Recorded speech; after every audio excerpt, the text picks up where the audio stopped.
Bueno, continuamos viendo la resolución del ejemplo que no nos alcanzó por una cuestión de video. Queremos ver, usando esta tabla de leyes lógicas, que esta proposición es lógicamente equivalente a esta, ¿sí? Entonces, bueno, tenemos que empezar de este lado y tratar de llegar a este otro lado usando las propiedades de la tabla.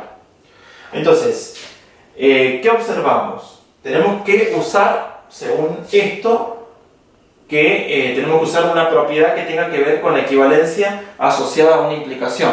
Entonces, lo que parece lógico usar es la propiedad 8. Es decir, la propiedad 8 nos dice que P entonces Q es lógicamente equivalente a no P o Q. Por lo tanto, por la propiedad 8, negar el condicional P entonces Q va a ser lógicamente hacer no P o Q. Entonces esto es, según la tabla, no P o Q. ¿Sí? Pero fíjense que en realidad esto es lógicamente equivalente al condicional.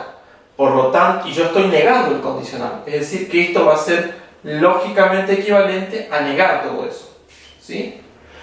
Ahora, yo tengo que fijarme a dónde quiero llegar. Tengo que lograr demostrar esto que está acá. Entonces, tengo que ver qué otra propiedad de la tabla me sirve para poder dar vuelta este O que está acá y que aparezca un I.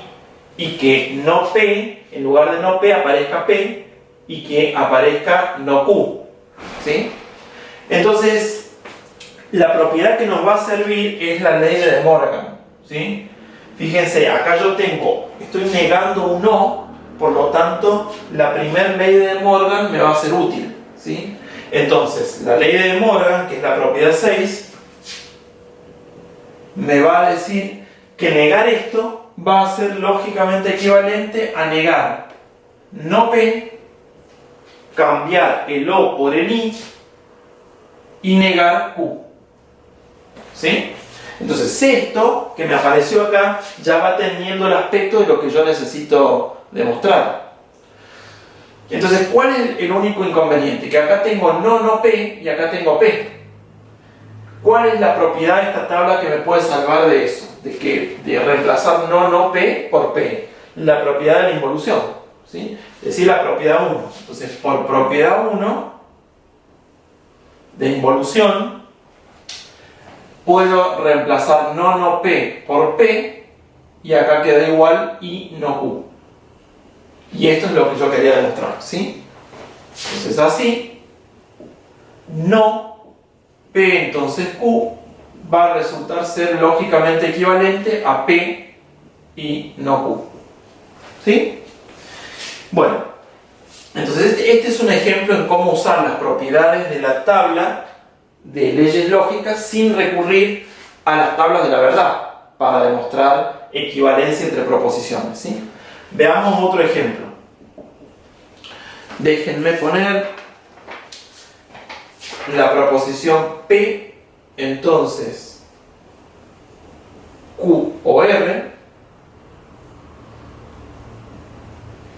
que es lógicamente equivalente a P y no Q, entonces R. ¿Sí? Entonces yo quiero probar de nuevo, usando las propiedades que me ofrece la tabla, que estas dos proposiciones son lógicamente equivalentes. ¿Sí?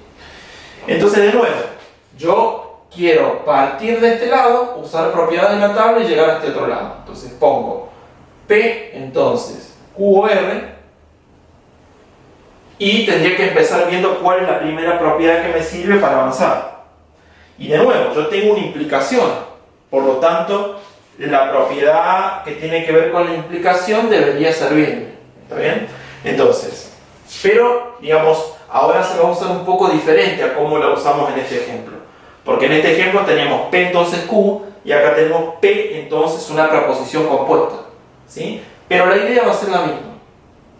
Entonces, según la propiedad de la implicación, que es la propiedad 8, esto va a resultar ser lógicamente equivalente a ser no P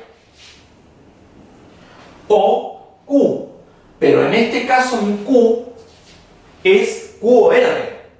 Si lo que está a la derecha del símbolo entonces no es Q, sino que es Q o R. Por eso tengo que poner acá, en lugar de Q, Q o R. ¿Sí? Entonces pongo Q o R. ¿Sí? Entonces, de nuevo, ¿qué podría hacer yo acá? Para ver después qué propiedad usar.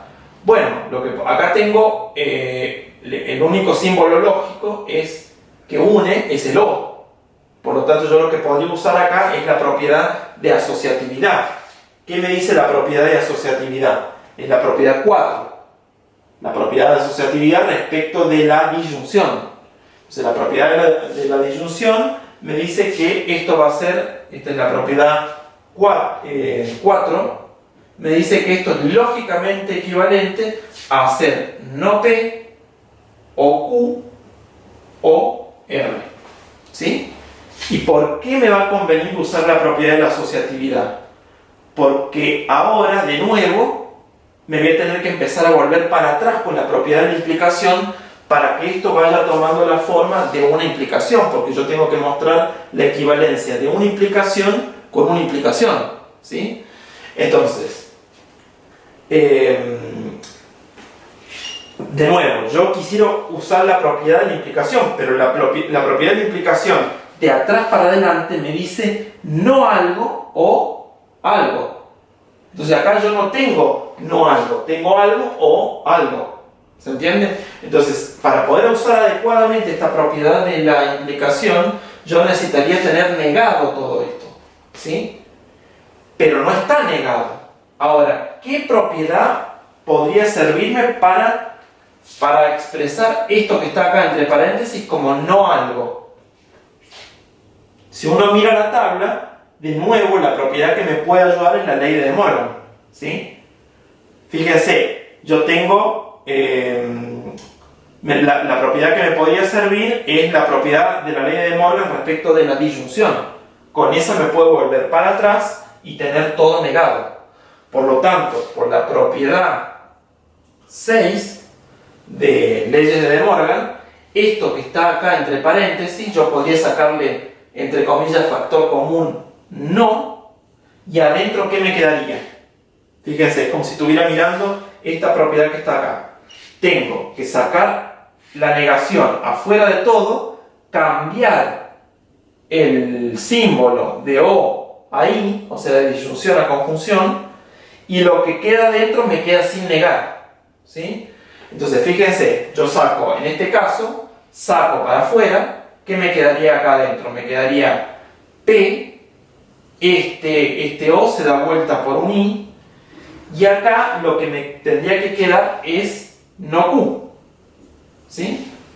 Fíjense, ¿por qué uno, digamos, esto es correcto? Para ver que esto es correcto, uno tendría que usar la tabla, la ley de De Morgan, de izquierda a derecha y ver que cae lo mismo. Es decir, negar esto, estoy acá, que es negar la primera, dar vuelta el I por el O y negar la segunda. ¿Sí? Pero negar la segunda es negar la negación de Q, que me da Q.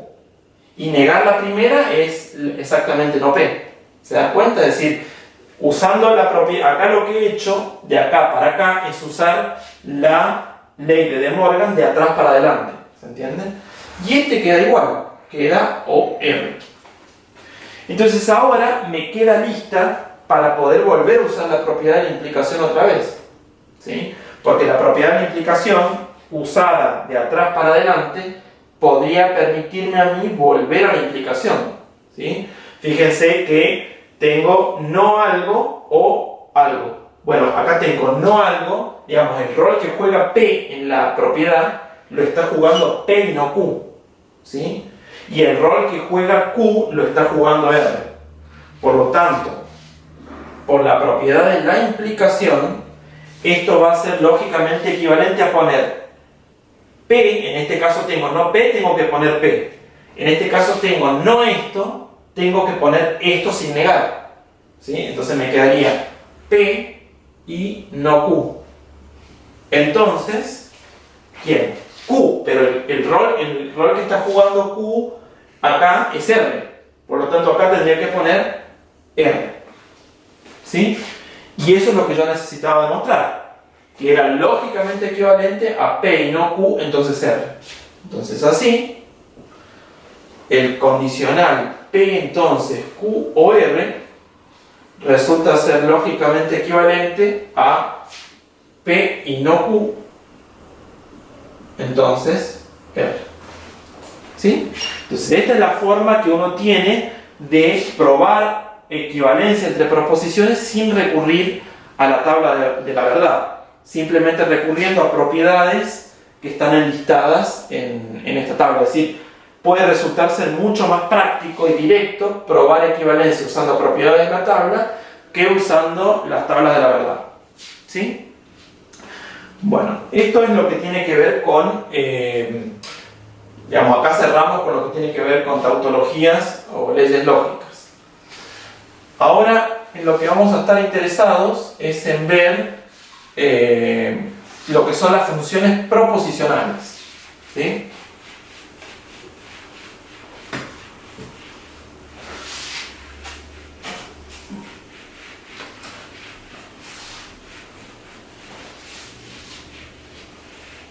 Déjenme ponerlo por acá.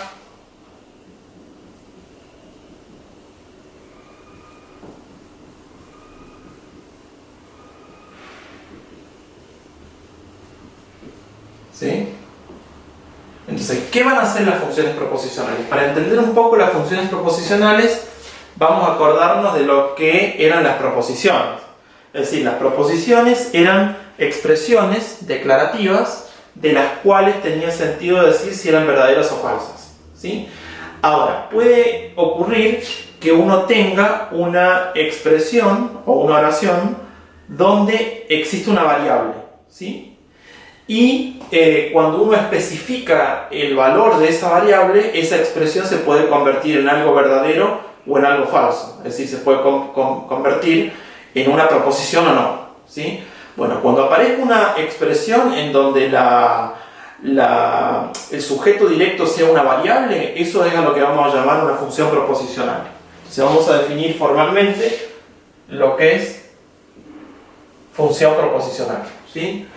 Una función proposicional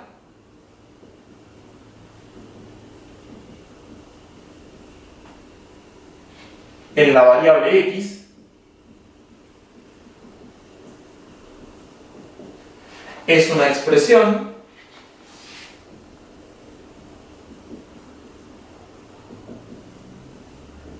en la que el sujeto directo